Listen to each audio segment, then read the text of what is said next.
magical morning here at the Garden of Eden Trail.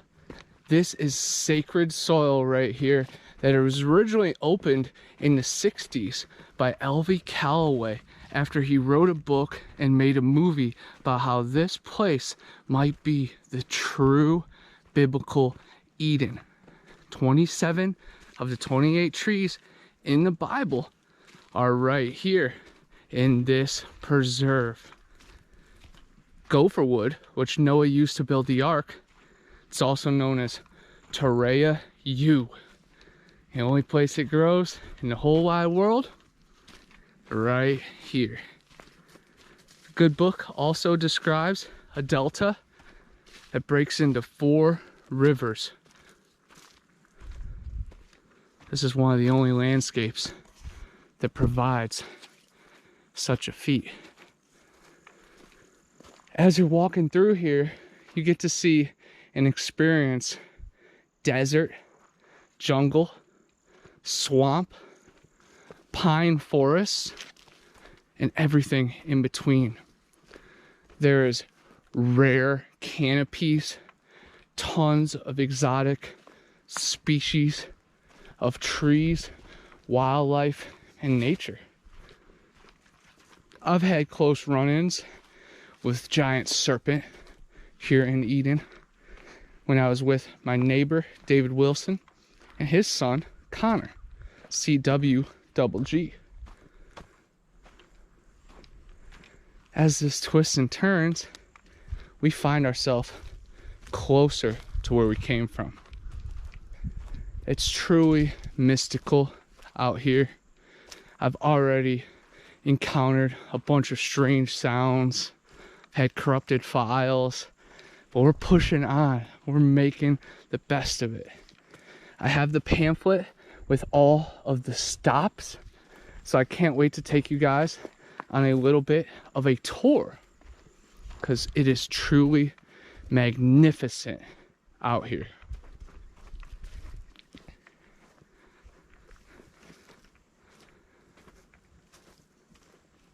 Torreya State Park is not far down the river, and that is the Skunk Ape mecca. Finding Bigfoot filmed an episode out there after Stacy Brown and his father recorded a 9-foot skunk ape one night with night vision FLIR camera. Donnie Miller from Standing Goats Rescue had a more recent encounter on the Florida Torreya Challenge Trail. When I was there with Ninja Ronnie, we had multiple encounters. We recorded something wading through a creek below, and it sounded heavy, and I was scared. My sixth sense was alarming. And another time, we had a boulder be thrown behind us on the trail, kind of like, giddy up, get out of here. And I just took that as a fair warning. Wasn't scared, wasn't threatened. This place always reminds me of Lion King. You come out of the exhausting forest back there, and boom, you are met with this magical tree that really just gives you hope and faith for great things to come in the future. And that's all we can do, is remain positive and manifest good things. We have definitely seen a lot of snakes in this savanna, in this flatlands. They're beautiful specimens.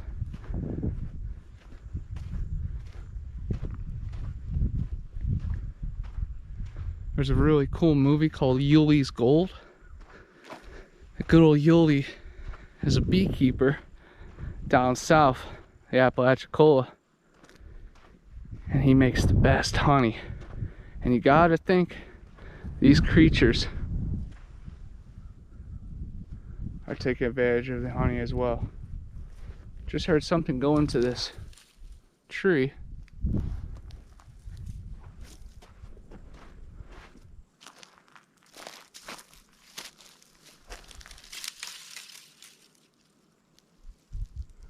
Must be a little lizard, and he escaped. Props to him. After watching Bugs Life, Ants, and all the fun animated movies, you start to think that they got a lot going on in their worlds as well. I believe if you got life, you got a mind, you have the power. And as I'm saying that, I find the pine cone. The pine cone has the answers. It's the shape of our third eye, the pineal gland, our spirit molecule. It's everything that powers our soul. It has the Fibonacci spiral, the golden ratio, the creator's fingerprint. It matches up with galaxies, nature, seashells, our brain, our thoughts, our voice. It is a beautiful thing.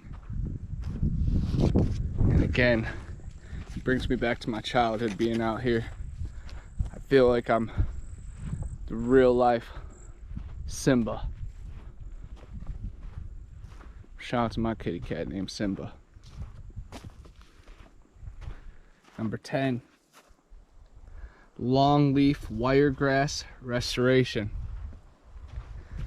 And just shout out to Dothan, the wiregrass capital of the world. But in 2014, the open landscape you see before you was enclosed by hardwoods that had come unnaturally dense and large.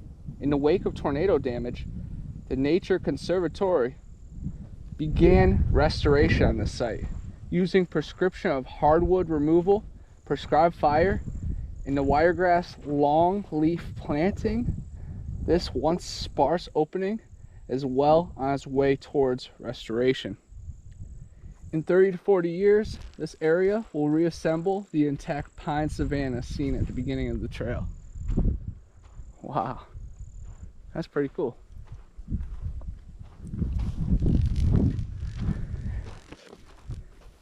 And we lost the first 8 stops of footage, so I'm just going to hit it on the way back.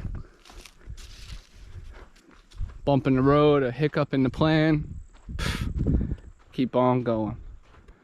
Keep on rolling, baby. I've had some memorable hikes here.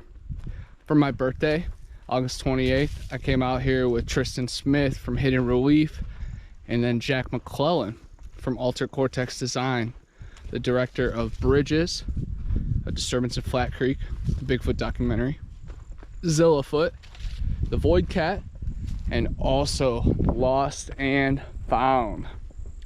It's very cool stuff. We had some mild experiences, just strange noise, a lot of weird vibes, but I feel like just the alignment was the beauty that day.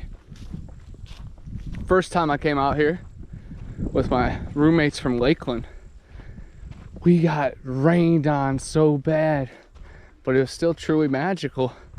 But the steep slopes came rushing rapids of water.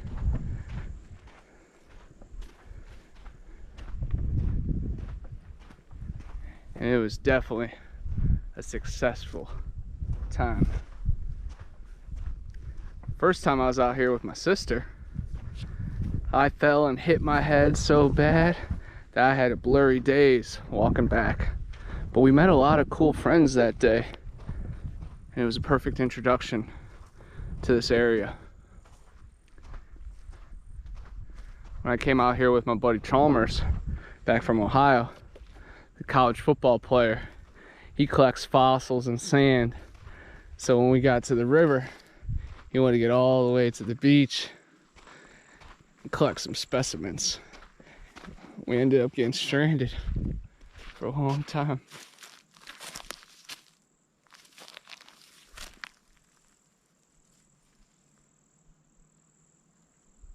I hear something.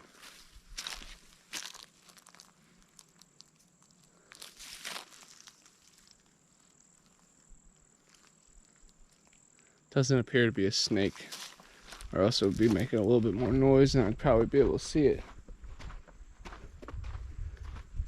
But I'd love to see a a cool monster snake, the Serpent of Eden. In one of the valleys, we saw something that was ginormous. It didn't look like a venomous snake. I think it was a constrictor. Could have been a giant python or a yellow or green anaconda. It was wild.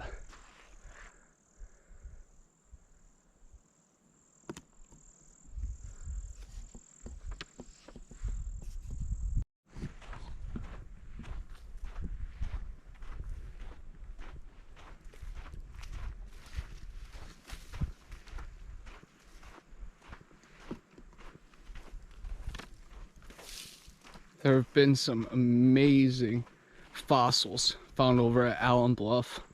Giant skulls, toed rhinoceroses, saber-toothed tigers, megalodon teeth. Really shows that this area is like the real life Jurassic Park.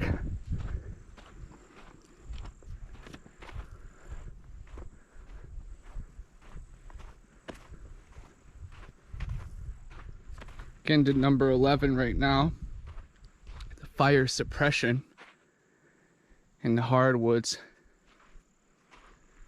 Compare the hardwood grove before you to the open park-like expanse of pine savanna at your back. Hardwood encroachment as this upland site indicates long-term fire suppression. Hardwoods from the lower, wetter habitats such as laurel oak, water oak, and sweet gum creep into the sandhill natural community when the fire is absent. These species, combined with the naturally occurring upland hardwoods that become unnaturally dense and large with lack of fire, cause the open landscape of the longleaf pine dominated sandhill to deteriorate into hardwood junk hammock. Once a hardwood canopy is formed, fire-dependent species such as longleaf pine and wiregrass are quickly suppressed due to the root competition and lack of sunlight. Notice the remnant longleaf trees hidden along this hardwood thicket. They are indicators of what this shady, fire-suppressed forest once was.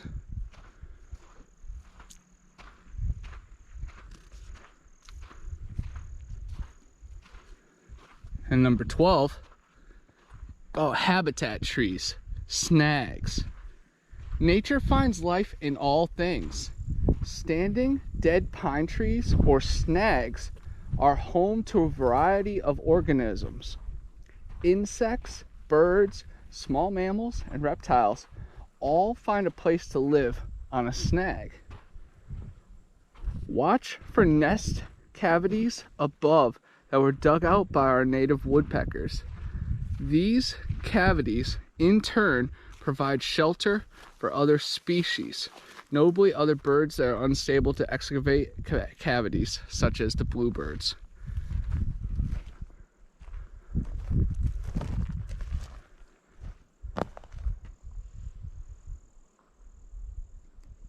That's pretty eerie.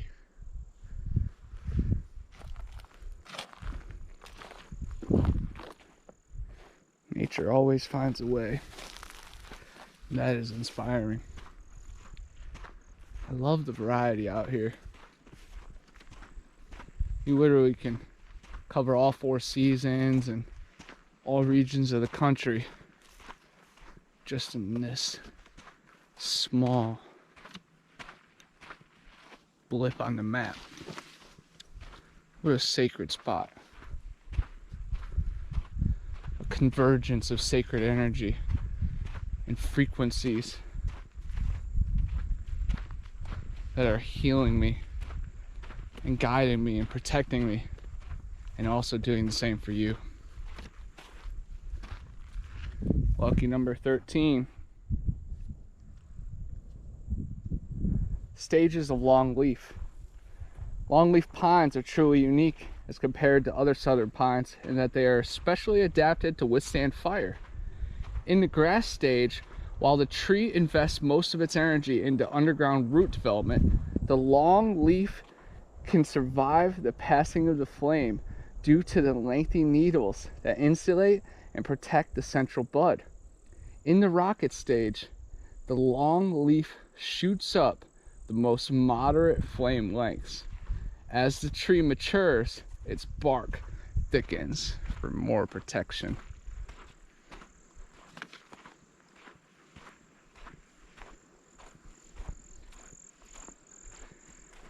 As I'm walking on the sand, I'm keeping my eyes peeled for bear footprints or anything that shows a different disturbance.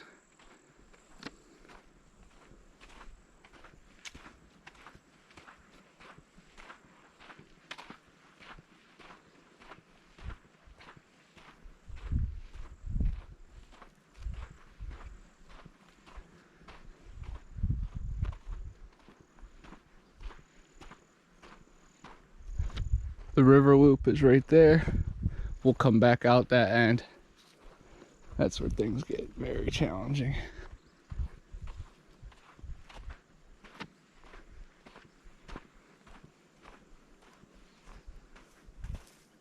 Number 14 is definitely one of my favorites. Ninja Ronnie's favorite, 100%. The Gopher Tortoise, a true keystone species. Gopher tortoises dig burrows up to 40 feet long that provide refuge to multitude of amphibians, reptiles, birds, mammals, and invertebrates. Species as the eastern indigo snake, Florida pine snake, eastern diamondback rattlesnake, Florida mouse, gopher frog, and a variety of unusual insects that use these burrows to escape cold, fire, and predator.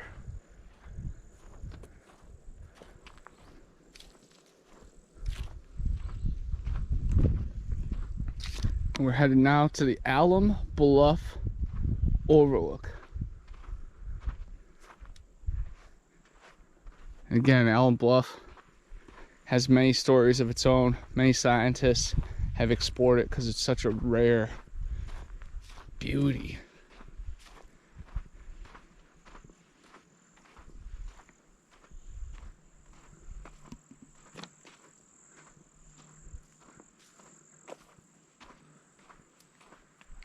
Number 15 here is the Sandhill Oaks.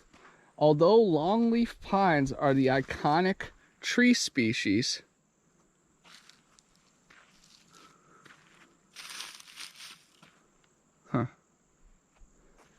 wonder what that was. Although longleaf pines are the iconic tree species of these savannas, upland oaks play an important role as well. Species such as the nearby turkey oak and others, blue jack, the sand live oak, and the sand post oak, are found scattered throughout this habitat. These oak species produce excellent acorn crops or mast for the forest animals: deer, turkey, squirrel,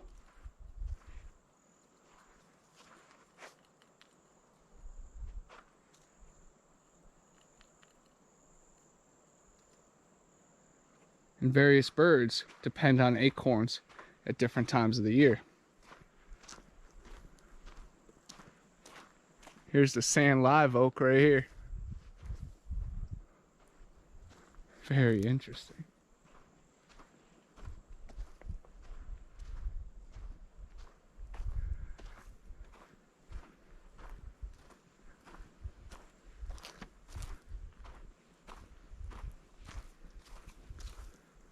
Can't wait to take BF Bud and Angie out here and Standing Goats Rescue, Occult 45, Chaz of the Dead. There's a lot of people that would really appreciate the vibe of this place.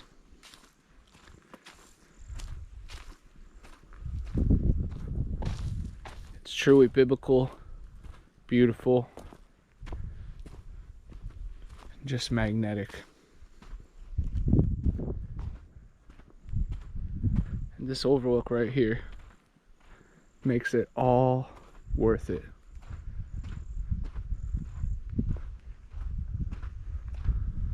I've seen Kobe Bryant play, Michael Jordan, LeBron James over 100 times, J. Cole, Lil Wayne, Drake, Nicki Minaj. I've seen Magic. I've seen Yao Ming, Sean Bradley, Zydrunas Ilgauskas, Anderson Varejao, True Giants. But this, guys, not much adds up to this. Allen Bluff is straight ahead. This is the Apalachicola River. Sacred soil. Convergence of many frequencies.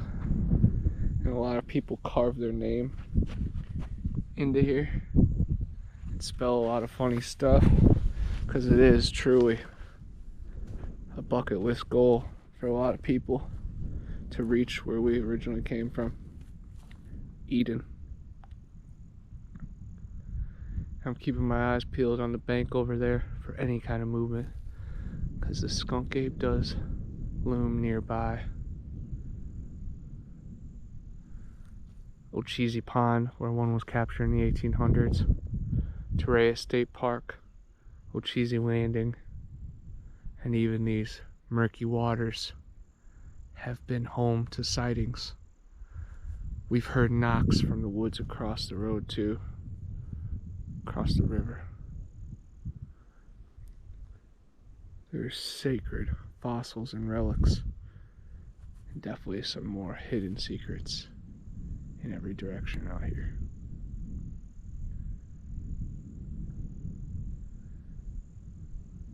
I'm going to meditate and connect with where I came from.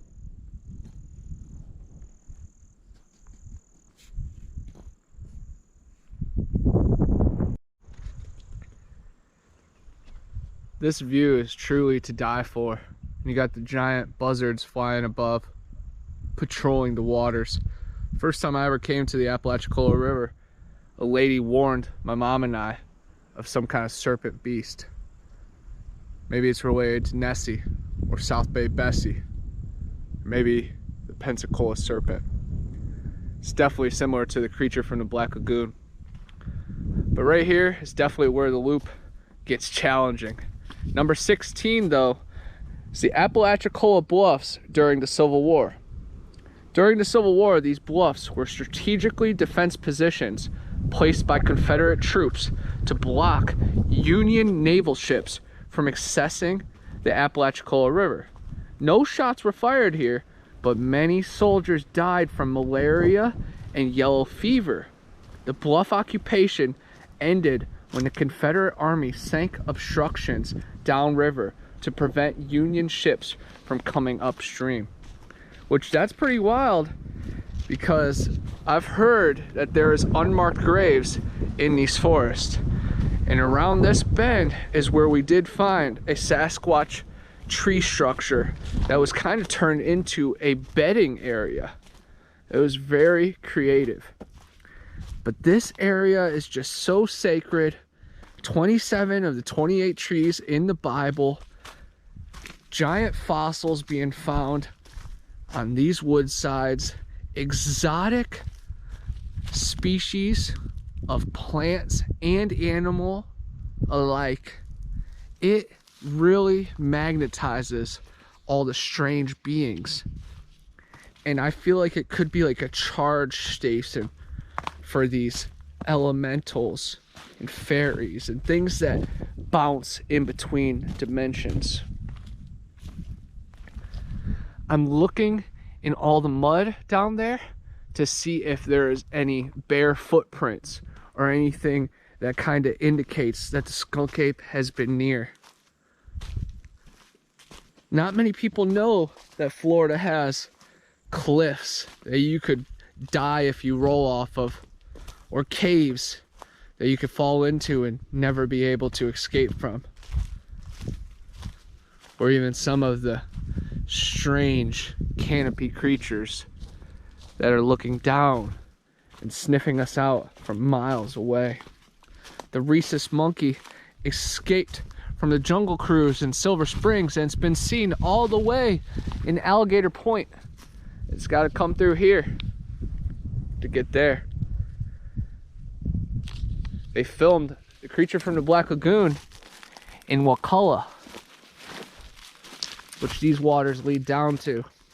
So I could see the gill man, the Amazon deity, swimming his way all the way up here to charge his station.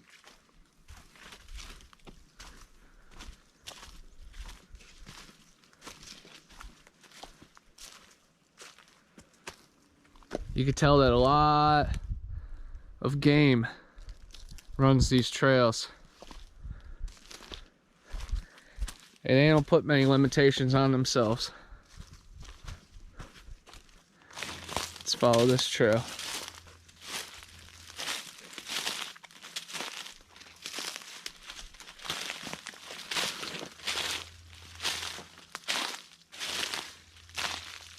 I love the Spanish moss as well.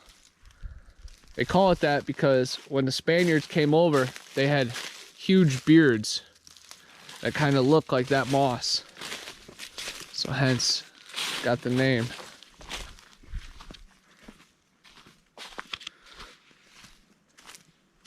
It's very interesting seeing the variety of forest language scattered throughout this area.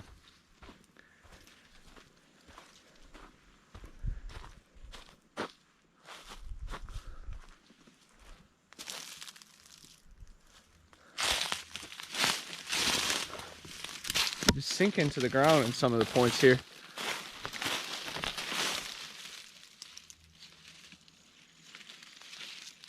And probably down into some deep labyrinths below.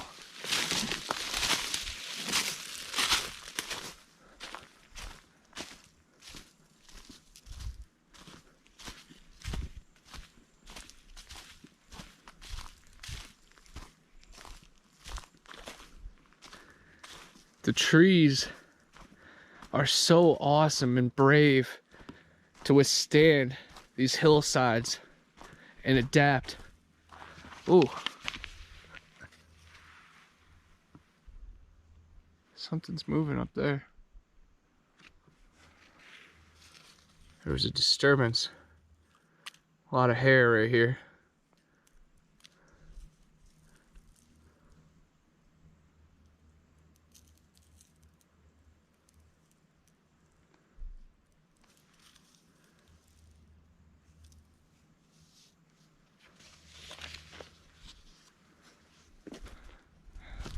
We're gonna keep our eyes peeled for more of where that came from.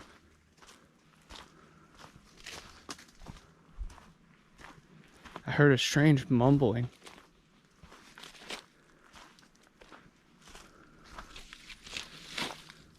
This is near the area of the bedding and also where we've felt a lot of strange feelings.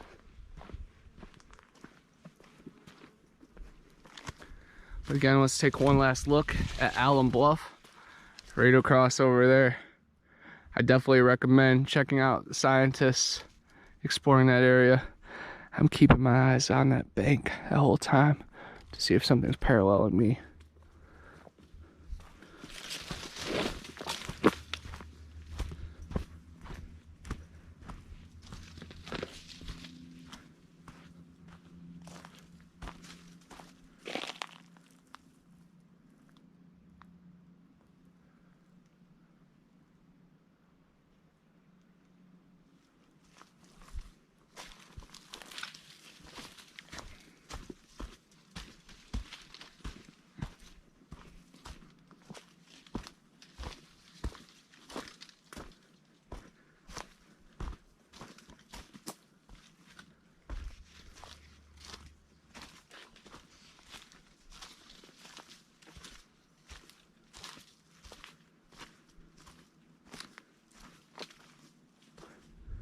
There's just so much foliage to work with and so many abnormalities. It's an oasis for strange.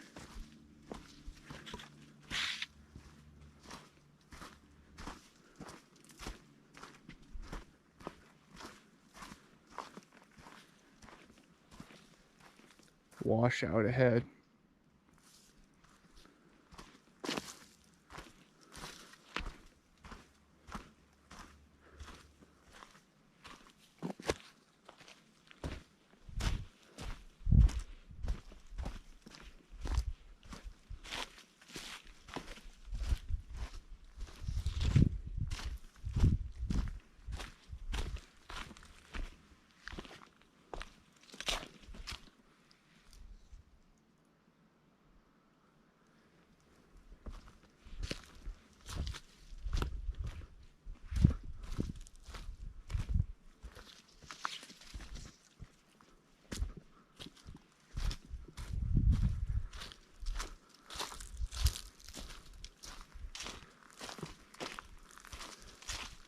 Here comes the Florida U, the sweet gum.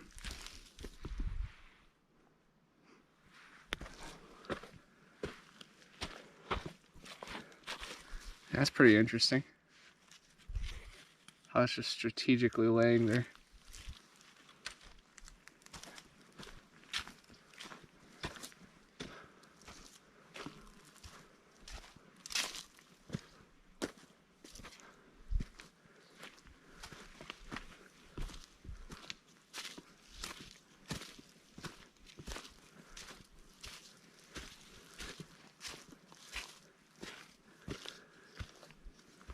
As David Paulides warns, you shouldn't go into dense places alone, at least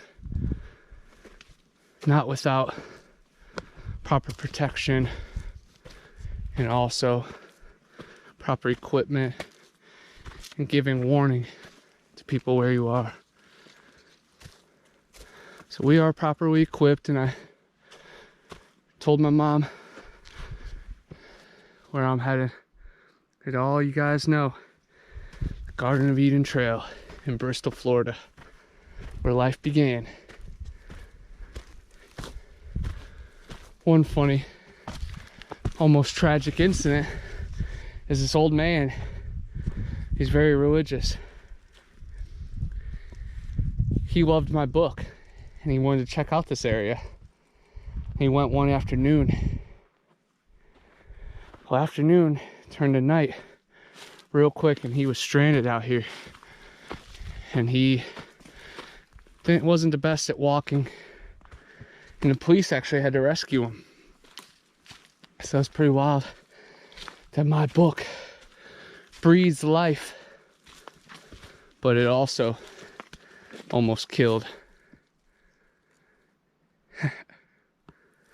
Still keeping my eyes on that opposite bank, waiting for the skunk ape to reveal himself.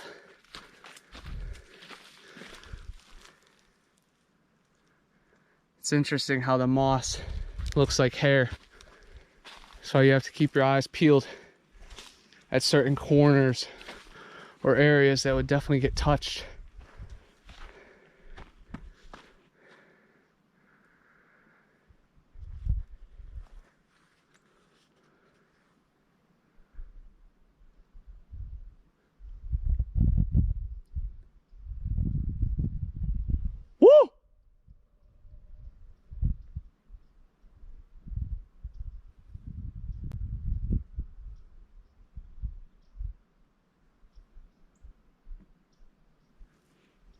It was cool hearing it echo all the way through there.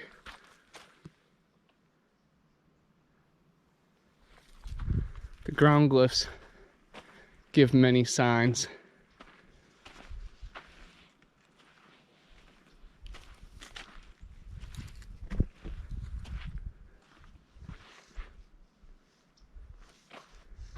And again, I'm keeping my eyes peeled for giant footprints or weird disturbances in the sand. Because I can promise you that that is very steep and very hard. And that final ledge right there has about another 50 feet down to the water. And if you crash down, you better hope you land in the water. But you better get out quick, because there are very, very, very large alligators in the Apalachicola waters.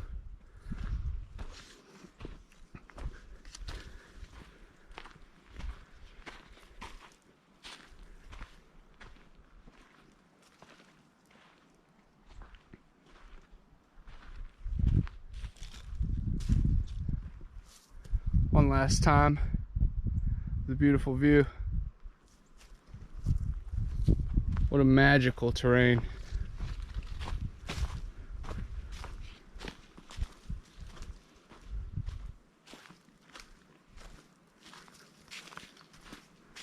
We talk about across the river is a stark contrast to the Sandhills.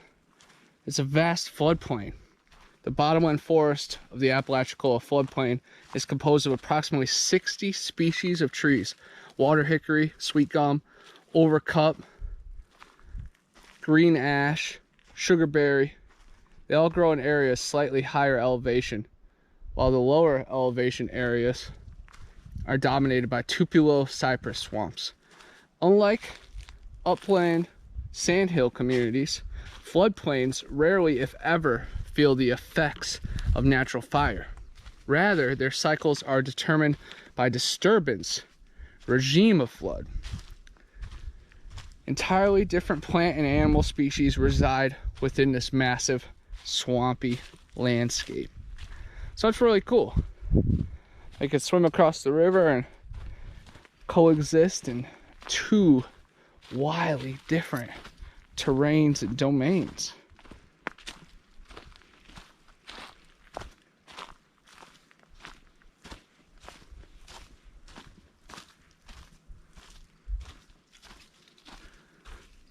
It all starts to make sense of why this is one of the hottest spots for cabbage man activity. The two-egg stump jumper, the Rocky Creek rod bender, the Ocheesee wild man, the Torreya titans. They are all pulled in this direction because this is where life began. And if they are descendants of Cain, then they are looking for the purity. If they are descendants of the Nephilim, they are going to be drawn to these hills. And if they are God's creation, like an animal or a being like us, and I can confirm alongside with them that this place speaks volumes to your soul and your spirit and your eyes and your mind and everything that makes up.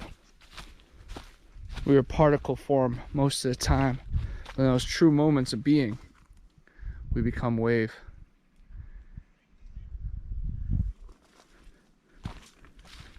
And echolocating, infrasound, camouflage,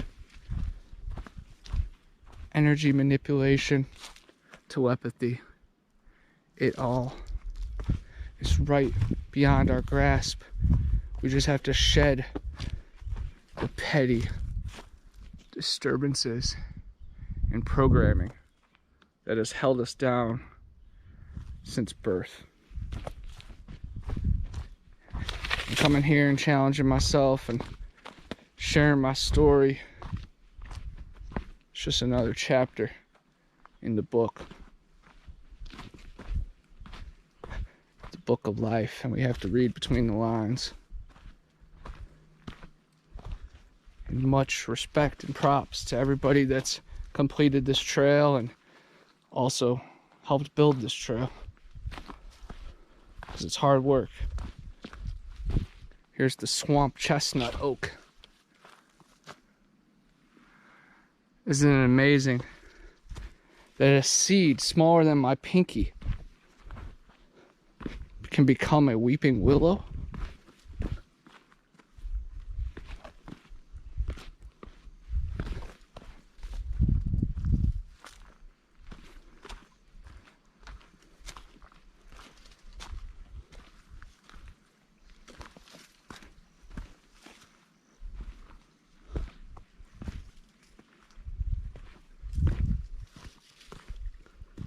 Right here at this bridge is where I've actually snapped a photograph of 2 skunk apes that were peeking on us after we meditated.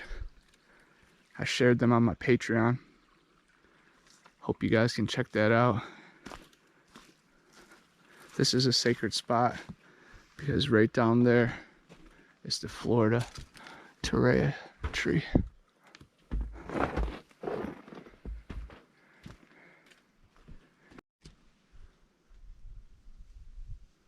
We heard whistling from across the valley and a little bit of disturbance up the hill. So I figured this place would be a perfect gifting spot to put some lima beans. Dave Sheely from the Skunk Ape headquarters down in the Everglades has been using it for decades, and they've been eating it up and being really gassy after it. I've also put it in a mud pit along the Japola, hopefully gathering some footprints and some other data. Can't wait to return and see what is what. But this river loop is truly a challenge. And I definitely recommend it to anybody that has done some mountain hiking. You will be impressed with Florida after this.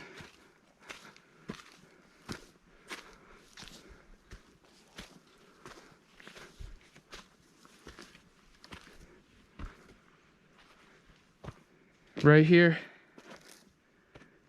is number 19. The Florida yew and Torreya. Found deep within the ravines are 2 of North America's rarest tree species, the Florida yew and Florida Torreya. In prehistoric times, these evergreens were more widespread. But due to habitat loss and infectious disease, these 2 species have seen drastic range of deduction. Today, North Florida is one of only places on Earth to boast the Florida yew, and together with Torreya State Park, the heart of Torreya's global population lives on. Truly magical to see nature and humanity come together to try to restore these sacred spots. There's just so much energy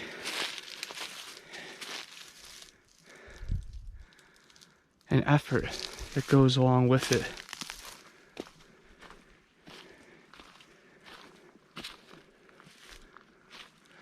And for us to document it and enjoy it, it's truly special.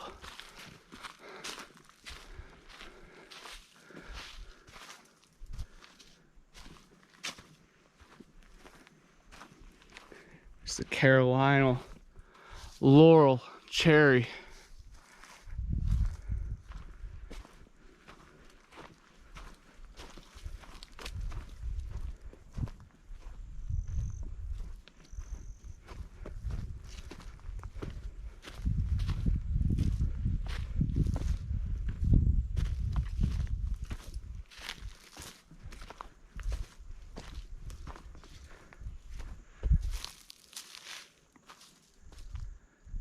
There's just so much to see.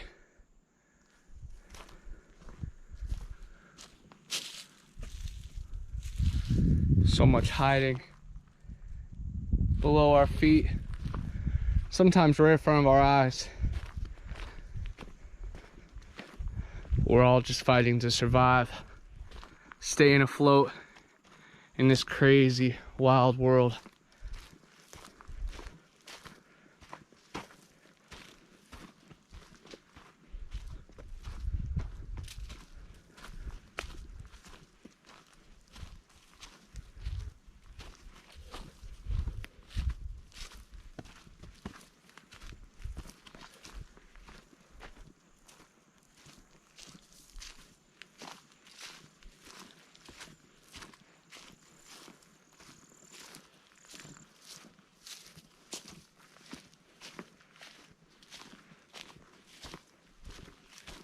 keeping my ears open, my eyes peeled.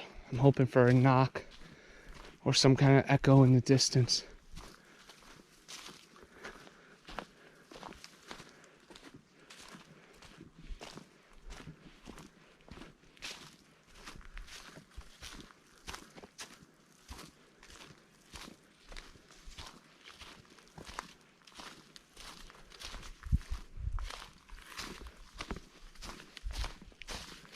Sadly, we skipped 18, but it said, where you stand now was once millions of years ago the edge of our continent.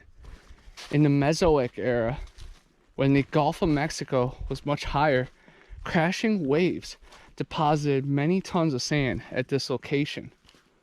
As oceans receded, the land southward, formerly the ocean floor, was left relatively flat, while the old shoreline between here and Torreya State Park stood 135 above. This ancient sand deposition is origin of special geologic feature, steephead ravines, that provides so much of the area's biodiversity. So again, it just adds to the magical and mythical elements out here. After you've been hiking for a few hours and you're surrounded by the witch hazel, it's no wonder that when I'm spelling words and writing in cursive, I've got a little bit of a slur, because the energy is abundant here. And even the most subtle things might mean something. We live in a world of such brash craziness that the paranormal exists in subtle changes, that you have to tap into the frequency and slow down once in a while to smell the roses.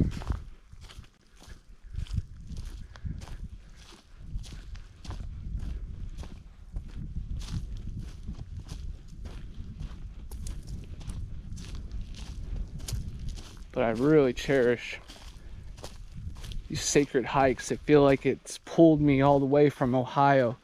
The Mistake on the Lake, right by Witch's Ball, Irma's house, and Crybaby Bridge, the Franklin Castle, and the tunnels underneath the city. Growing up with South Bay Bessie, the Loveland Frogmen, the Ohio Grassman, Minerva Monster, Brunswick Blue Devil, the Sleepy Hollow Wolfman. It all kind of shaped me to become this cryptid hunter, enthusiast, cryptozoologist, explorer, citizen scientist, whatever you want to call it. I'm just trying to get closer to Earth, find out why we're here and the answers, and why this beetle's dead and this beetle is ripped apart. We need to find the answers, guys.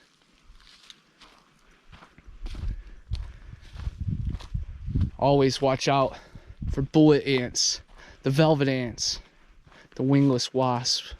A bite from them will have you screaming for 35 minutes. Check out Coyote Peterson. He got bit by one, for example. And even him screaming and wincing in pain. Right around here is actually where we had that Eastern Diamondback encounter with CWWG and David. So I always tread lightly at the last of the river loop.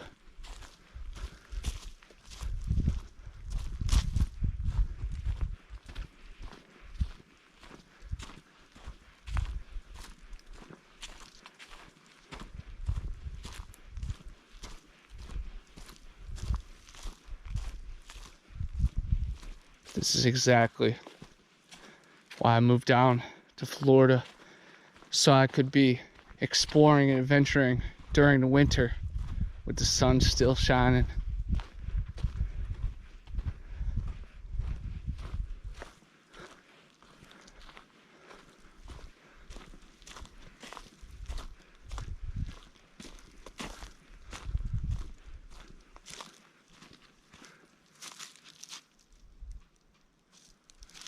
There's a lot going on if you know what to look for.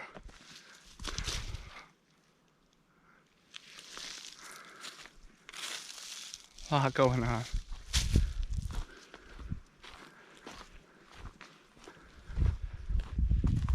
Again, guys, this is the Garden of Eden Trail. This was the final chapter in my first book. Many people think this is a metaphorical place, mythical, only in your dreams. I'm telling you, you can hike it, you can road trip here. You can walk the valleys that Adam and Eve. They challenged themselves through here. And trust me, the pirates were onto something when they said X marks the spot.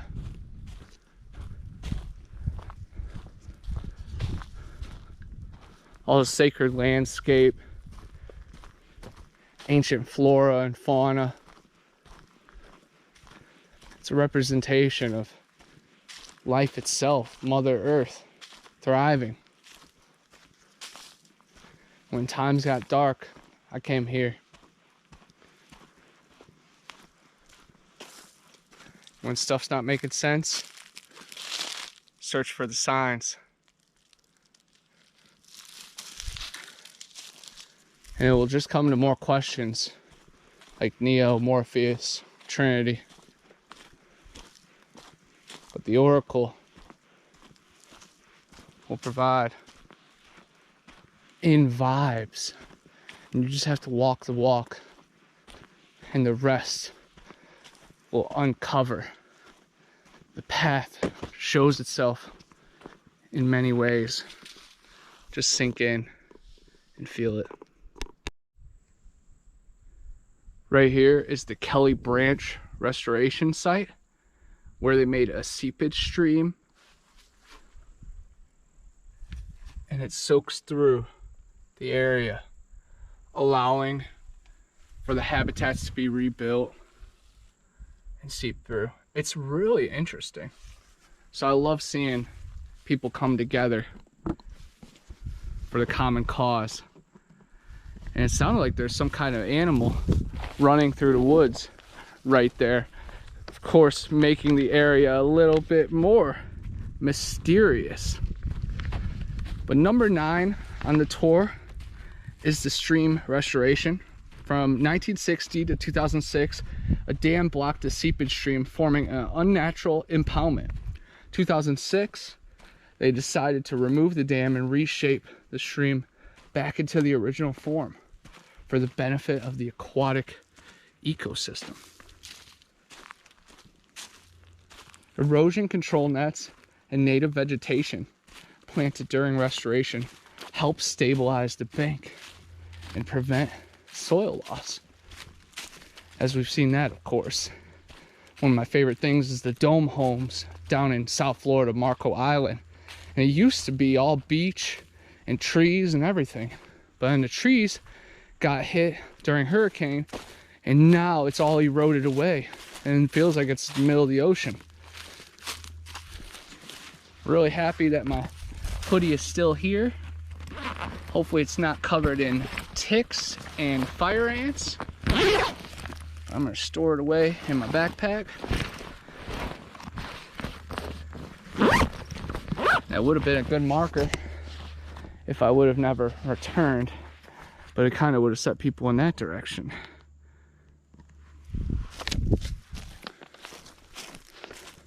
Now we're back off to see the wizard, the wonderful Wizard of Oz, the Garden of Eden, the serpent, Adam and Eve,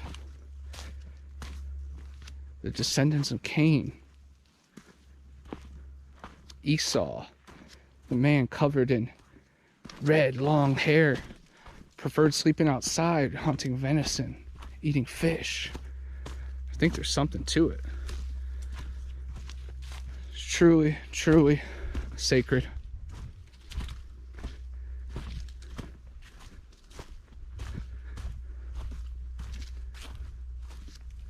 Just shows that nature thrives and provides everything you need to see and feel. You really just have to be there present, walk that walk.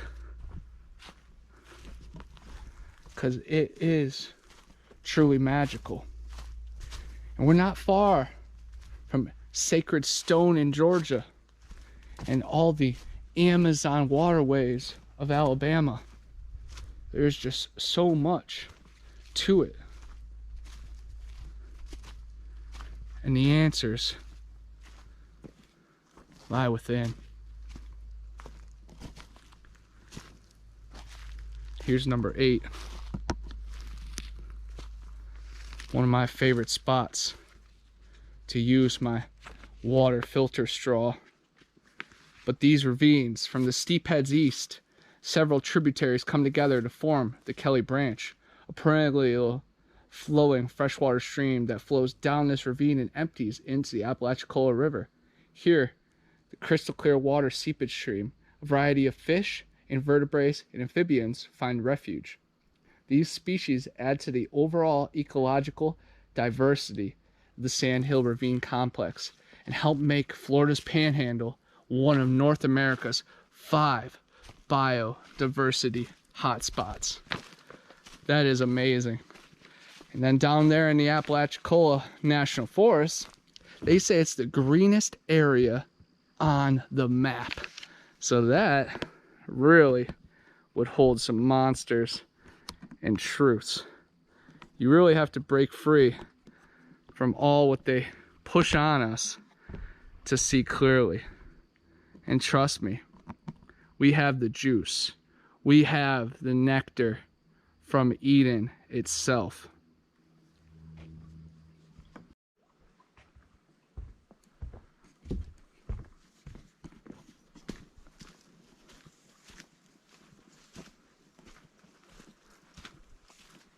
This steep climb right here was unreal when it was pouring down rain. There was rain and water raging down from the hillside, and all I imagine was giant copperhead cottonmouth snakes being brought down to us.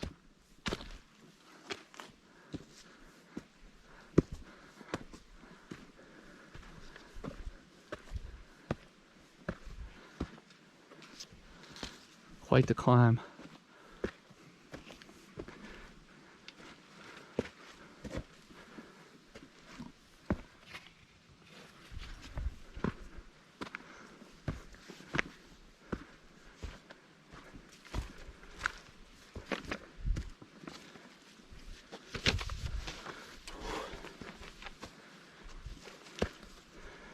It's no joke. Number 7 here is a tornado disturbance.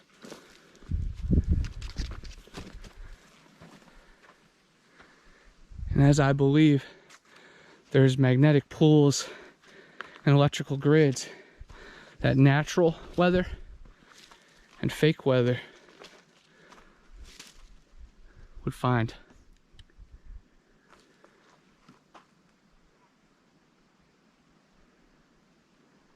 This is a disturbance of larger proportions. The aftermath of an F3 tornado that struck the Kelly Branch in November 2014. Random events such as this tornado do not often disrupt these ravines. However, notice already the species are growing back in response to now abundant sunlight. Florida anise, sweet bay, gallberry, and spruce pine. You are witnessing a rare opportunity to observe the natural succession of a slope forest and ravine. That is truly magnificent.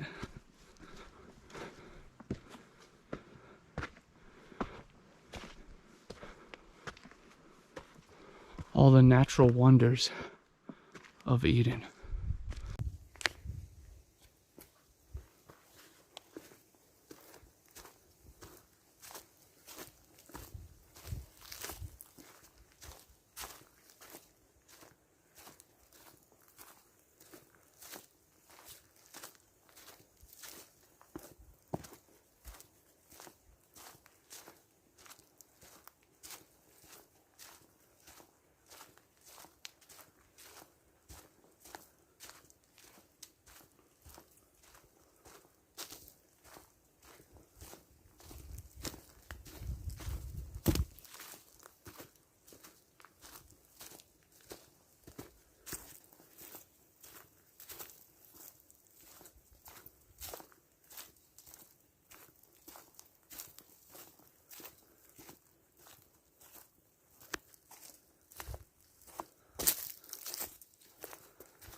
It's amazing.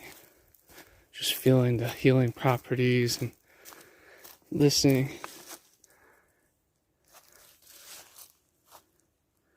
to whatever's out here in the forest.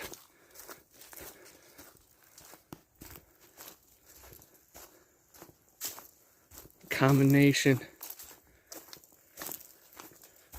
of perfect weather, exotic landscape, just perfect time and place and mind frame. I needed this. I feel like it was written out long ago in the stars.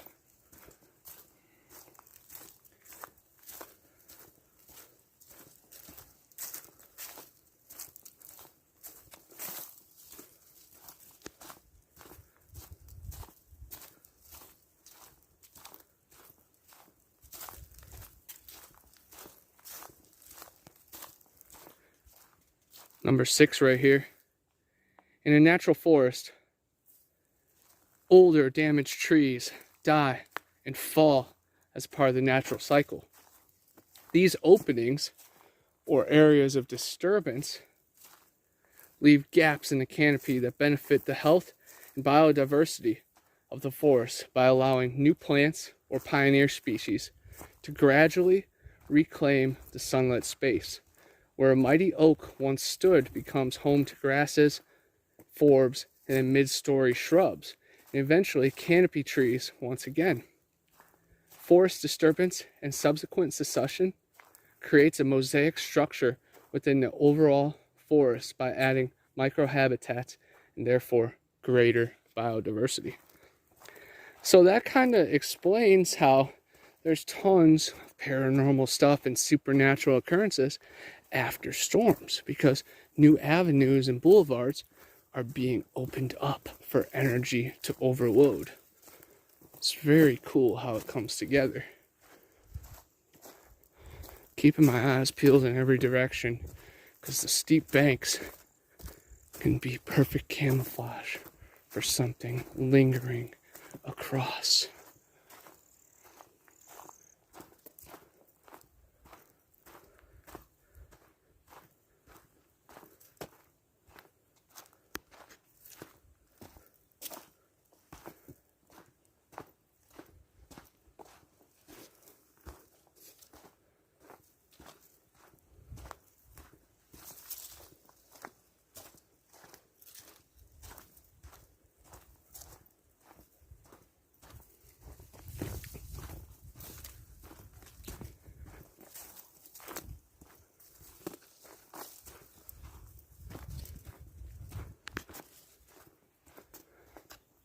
Right here is one of my favorite spots. The steep head. Number 5. It says, listen carefully. At the base of the steep head, you may hear a perennial trickle of a freshwater stream. Percolating through 130 feet of sand, this purified water is what causes steep head formation. Rain that falls upon the longleaf upstands seeps downward until it hits an impenetrable layer of clay or limestone. The water then turns sideways in its underground journey before bubbling forth as a small spring at the base of each steep head. As the water comes out of the ground, it carries sand along with it, and thus continues the steep head formation. This special type of erosion is called sapping erosion. I love it. And you can hear the creek trickling below, the babbling brook, the whispering water. It might pull you into it at night. I'm sure there is an oasis of relics and fossils and nutrients down there.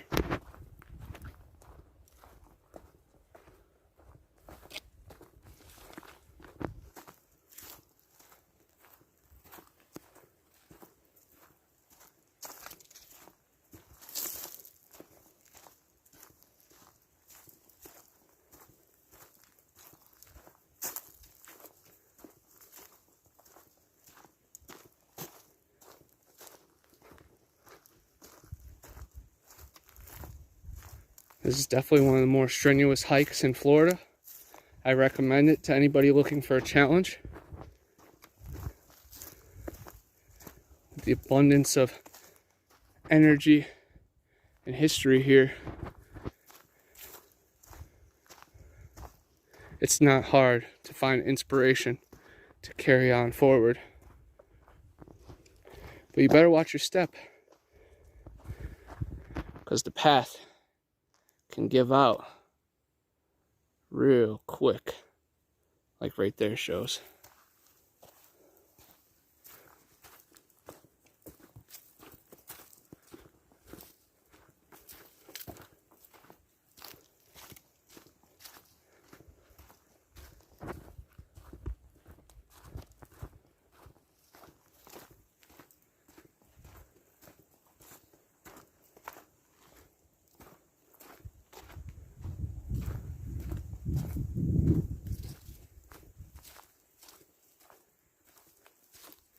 Sure, a good amount of animals have taken a tumble and had to alter their life path down the ravine. I'm sure other predators utilize the cliff sides as a barrier.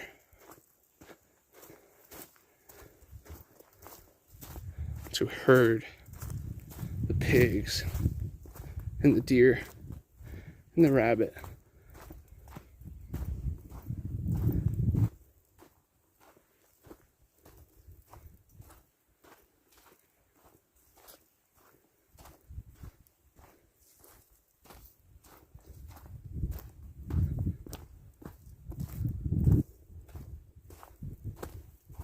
Civil War deaths, skunk ape sightings, UFO encounters, natural disasters, and biblical passages all connecting to this place. Again, I feel like I've been lured here from Ohio, the land of 10,000 mounds. Now I'm down the river from the Chattahoochee Mound Complex. I've climbed Kolomoki. I've dug through the Florida State Caverns.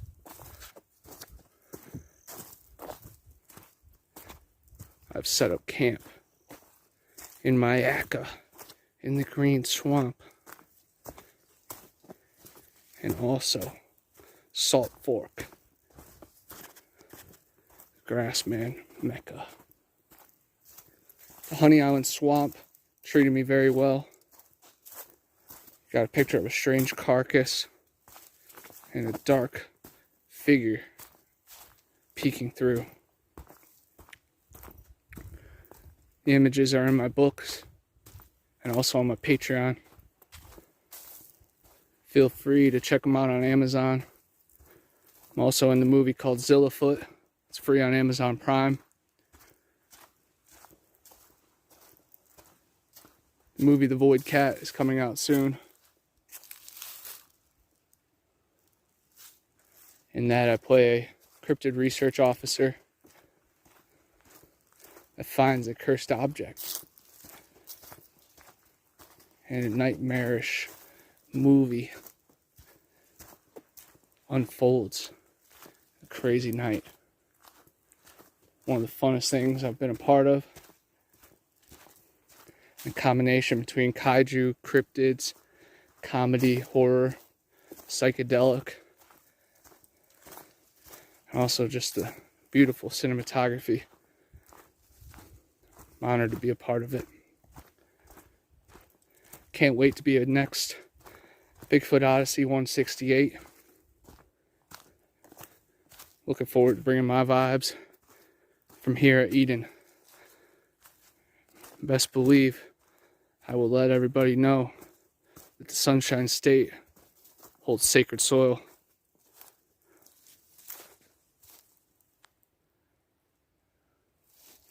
That's no surprise to anybody that's spent some time trekking these trails or searching for the Cabbage Man. The rod bender is gray. The Skunk Ape reflects green.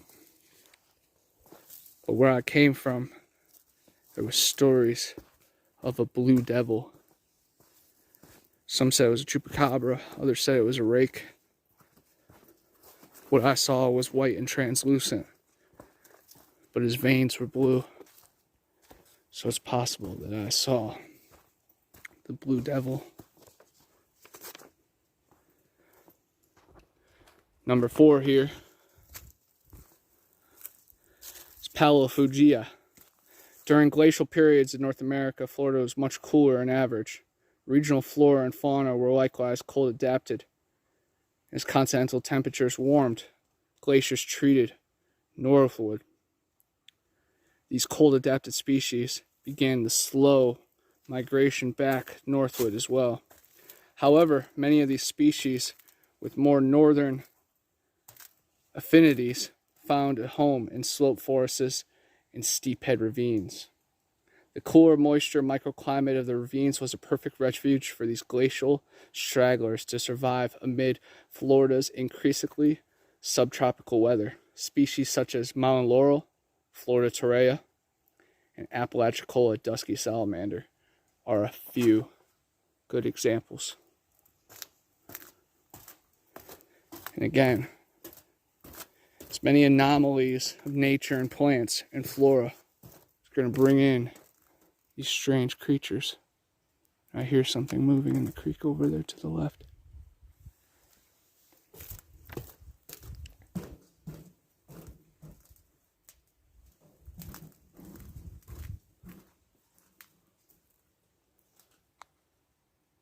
Right by the A structure.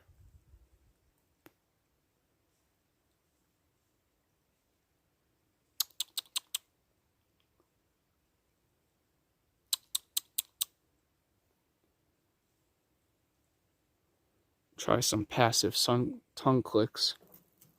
See if I can draw it out. Right in this same region, we saw a huge snake the first time we went through here. So I've always kept my eyes peeled for the slimy serpent. But we think that this one was a constrictor. You really have to watch out for the venomous diamondbacks.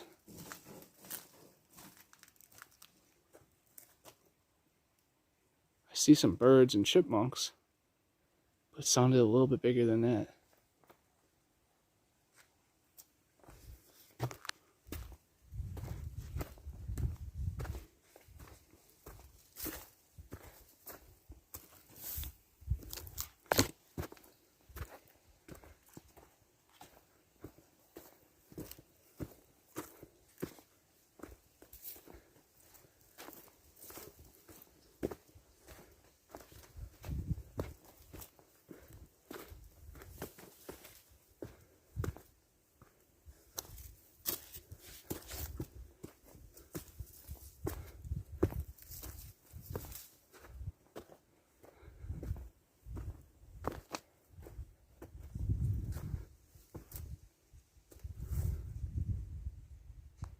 These steep hillsides remind me of the Todd Standing footage when one runs uphill at a crazy pace.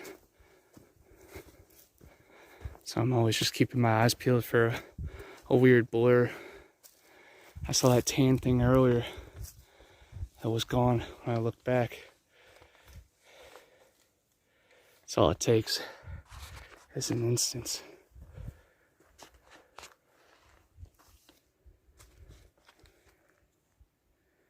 Right here is the slope forest.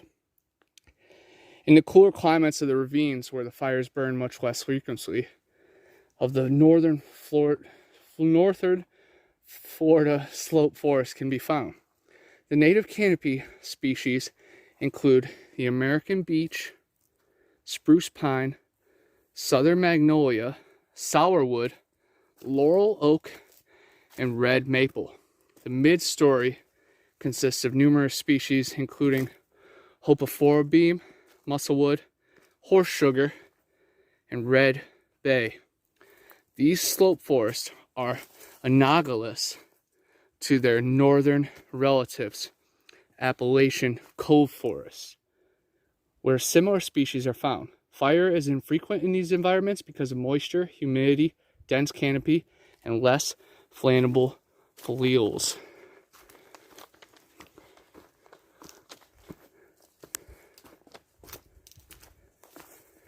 I'm really looking forward to a shower and a hot meal on my way home, because I could feel my nutrients have been sweated out and I need water quick.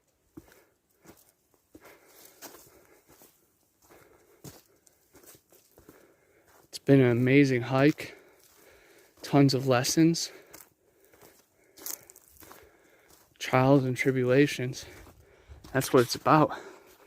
That's how you find out who you really are in this world.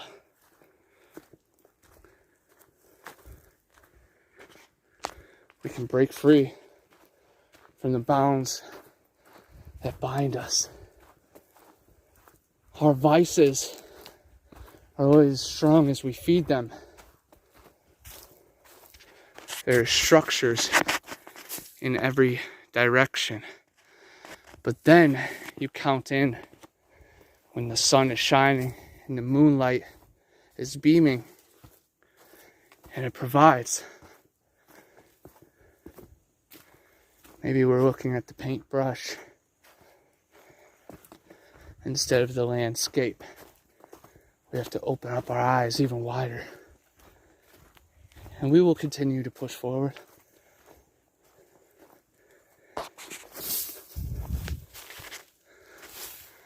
There is an awesome serpent.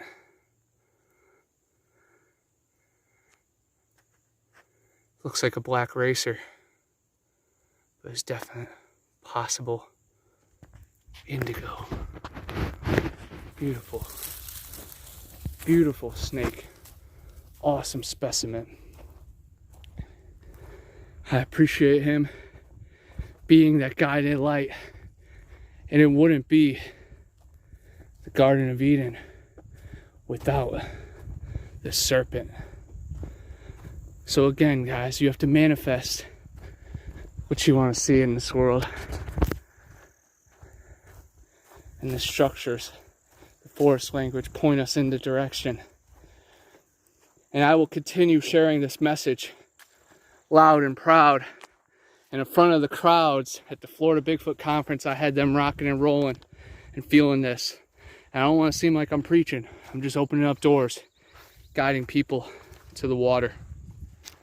Right here is number 2, the restoration with fire. One of the most important tools land managers have is to restore and maintain southern pine habitats is prescribed fire. The critical ecological process has played an important role in the shaping of many land and animal communities for eons. Land managers conduct prescribed fires to mimic fires that would have been started naturally through lightning, 1 every 3 years. Fire serves important ecological functions such as recycling precious nutrients, clearing understory, stimulating native plants, and suppression of non-native invasive species, and the reduction of hazardous fuel loads. Look for the fire scars along the base of the pine trees.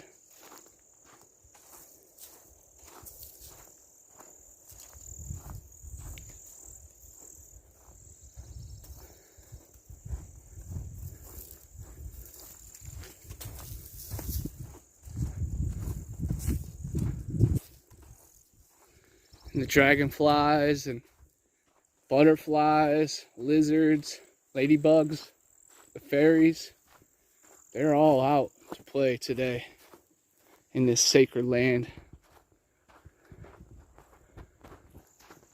Again, I'm just so thankful, and my life brought me here. Even just walking this path, I feel like I'm closer to my Creator, to my soul, to myself, to my best self.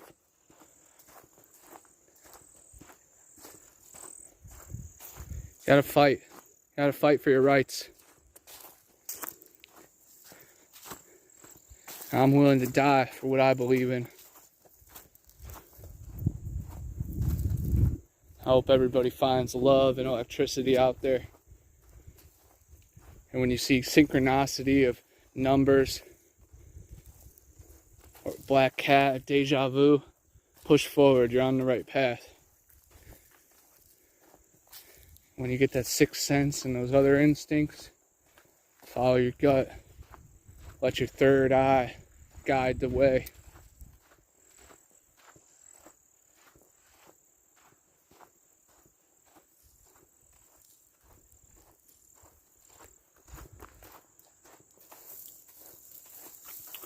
It's all about tapping in to who we used to be. And day by day, we can get closer or we can drift away. And it starts right when we wake up. Write down your dreams. Be thankful before you play their game. And here is the last stop. The Longleaf Pine and Wiregrass. On the Garden of Eden Trail, you will enter a globally rare landscape. Longleaf Pine and Wiregrass Sandhill. The southeast United States was once nearly blanketed with over 90 million acres of longleaf pine from Virginia to south central Florida and westward to Texas. Today, only about 5% of the original forest remains. The Nature Conservancy works throughout the southeast coastal plain to protect this threatened ecosystem and the biodiversity within. For over 30 years, the staff at ABRP has worked to perfect the methodology and tools to restore the longleaf ecosystem. These tools have been exported to private and public partners in the range of the longleaf, resulting in the restoration of tens of thousands of acres in the forest. Right here is the water refill. But sadly, it's been getting so cold at night that they have it closed down right now. But it's truly magnificent to see. And when you come out of that long hike, it is a beautiful sight. I appreciate everybody spending time with me out here. I can't wait to be back. I feel like I come back when I fall asleep. It's the Garden of Eden Trail, Bristol, Florida. It's a little piece of me. It's a little piece of you. Peace, guys. I just got a bite to eat at the Apalachicola restaurant. Delicious foods, awesome service, but also home of a very cool ghost story. Recently, sadly, one of the employees passed away, and other people have seen him still sitting in the booth and working long after he was in heaven. So I think that's a beautiful story.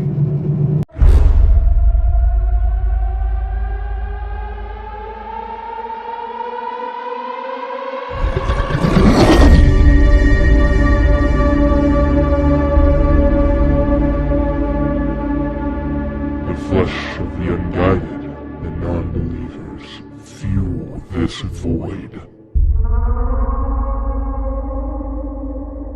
Okay, Connor, we found Bigfoot. His taxidermy head. They said this is actually a deer's butt. You can see the tail that runs down, and then they just put a face into it. It's pretty cool. A lot of these are compacts.